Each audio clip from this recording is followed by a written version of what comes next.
ஓம் சீதாரா நேயர்களுக்கு வணக்கம். சப்போஸ் நம்மளை யாராவது கண்ட்ரோல் பண்ணுறாங்க, நம்மளுடைய நம்பிக்கையோ இல்லை நம்மளை ஒரு ஏமாற்றி நம்மளை பயன்படுத்தி நம்மக்கிட்ட இருந்த ஒரு பொருள், எனர்ஜி எல்லாத்தையும் யூஸ் பண்ணிக்கிட்டு நம்மளை வேலை வாங்கிக்கிட்டு அதை எக்ஸ்ப்ளாய்டேஷன் அப்படின்னு சொல்லுவாங்க. அதாவது ஒருத்தருடைய நம்பிக்கையை எடுத்து அதை தனக்கு சாதகமாக பயன்படுத்தி சம்டைம்ஸ் ரொம்ப லவ் பண்ணும்போது என்ன பண்ணுவாங்கன்னா, வெளியாட்களுக்கு தெரியும் இவங்க அவங்கள ரொம்ப அட்வான்டேஜ் எடுத்துக்கிறாங்கன்னு. ஆனால் அந்த காதலில் இருக்கும்போது அந்த காதல் கண்ணை மறைச்சிரும். அப்போது என்ன பண்ணுவாங்க, அதை யூஸ் பண்ணிவிட்டு உங்கள் ஃப்ரெண்ட்ஸ் எல்லாம் வார்ன் பண்ணுவாங்க, இல்லைப்பா சரியில்லை, இல்லை அந்த பையன் சரியில்லை, அந்த பொண்ணு சரியில்லை, அப்படிலாம் அவங்களுக்கு தெரியவே தெரியாது. அப்போது அவங்க அவங்களுக்காக என்ன வேணால் செய்ய தயாராக இருப்பாங்க. அப்போ வெளியிலேருந்து பார்க்கும்போது நம்மளுக்கு கோவமாக இருக்கும், என்ன அந்த பொண்ணை இப்படி பண்ணுறல, அந்த பையனை இப்படி அந்த பொண்ணு ஏமாத்துது அப்படிலாம். அதை தாண்டி குழந்தைகள் சில வீட்டில் குழந்தைகளை பயன்படுத்தி அவங்கள ஒரு பிளாக்மெயில் மாதிரி பண்ணி அந்த மாதிரிலாம் எக்ஸ்ப்ளாய்டேஷன் நடக்கும். இது யாருன்னா வெளியாட்கள் யாரும் பண்ண மாட்டாங்க, நமக்கு தெரிஞ்சவங்க நம்ம ரிலேட்டிவ்ஸே பண்ணுவாங்க.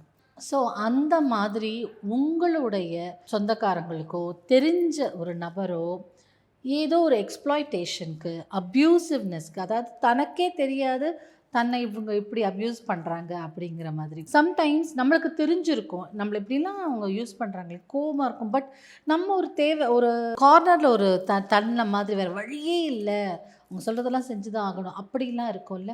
ஸோ அந்த மாதிரியான எக்ஸ்ப்ளாய்டேஷன் நீங்களாக இருந்தாலும் சரி, உங்களுக்கு அதை ரியலைஸ் பண்ணிவிட்டு நீங்கள் அதில் வெளியில் வரணும்னு நினச்சாலும் சரி, இல்லை வேறொரு நபருக்கு சம்டைம்ஸ் கல்யாணம் பண்ணி கொடுப்பாங்க, அந்த பெண்ணை நல்ல மயக்கி அந்த ஆண்மகன் ஏமாற்றிட்டே இருப்பாங்க. இல்லாட்டி கல்யாணம் பண்ணி கொடுப்பாங்க, அந்த ஆணை நல்லா மயக்கி அந்த பெண் அட்வான்டேஜ் எடுத்து உங்கள் குடும்பத்தில் இப்படி நீ பிரிஞ்சு வரணும் இந்த மாதிரிலாம் சொல்லுவாங்க. அதெல்லாம் எக்ஸ்ப்ளாய்டேஷன்.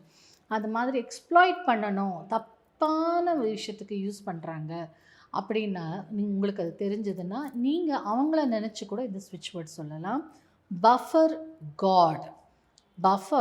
காட். இந்த காடுங்கிற சொல்லுக்கு என்னன்னா பாதுகாவலர், பாதுகாப்பு அப்படின்னு அர்த்தம். கார்டியன் சொல்லுவாங்க, மை காட்ஸ்ன்னு அப்படி சொல்லுவாங்க. அப்படின்னா எனக்கான பாதுகாவலர், என்னை பாதுகாக்க வல்லவர் அப்படின்னு. ஸோ அவங்கள பாதுகாக்கணும்னு நீங்கள் நினச்சிங்கன்னா இந்த ஸ்விட்ச் வேர்ட் சொல்லுங்கள். இல்லை உங்களையே யாராவது எக்ஸ்ப்ளாய்ட் பண்ணுறாங்க, நீங்கள் ஒரு நெருக்கடியான சூழ்நிலையில் இருக்கீங்க, வேறு வழி இல்லாமல் பண்ணுறீங்க சில விஷயங்கள் அப்படின்னாலும் நீங்கள் இந்த பஃபர் காட் அப்படிங்கிற ஸ்விட்ச் வேர்டை சாண்ட் பண்ணுங்கள்.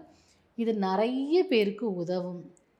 நிறைய பேர் நிறைய மன கஷ்டத்தில் இருப்பீங்க, வெளியில் சொல்ல முடியாத மன கஷ்டத்தில் இருப்பீங்க. இது எப்படி வெளியில் போய் சொல்கிறது, என்ன தப்பாக நினச்சிடுவாங்களே அப்படின்னும் சில பேருக்கு எண்ணங்கள் இருக்கும். அந்த நிலைமையிலேருந்து உங்களை மாற்றக்கூடிய ஆற்றல் இந்த ஸ்விட்ச் வேர்டுக்கு உண்டு.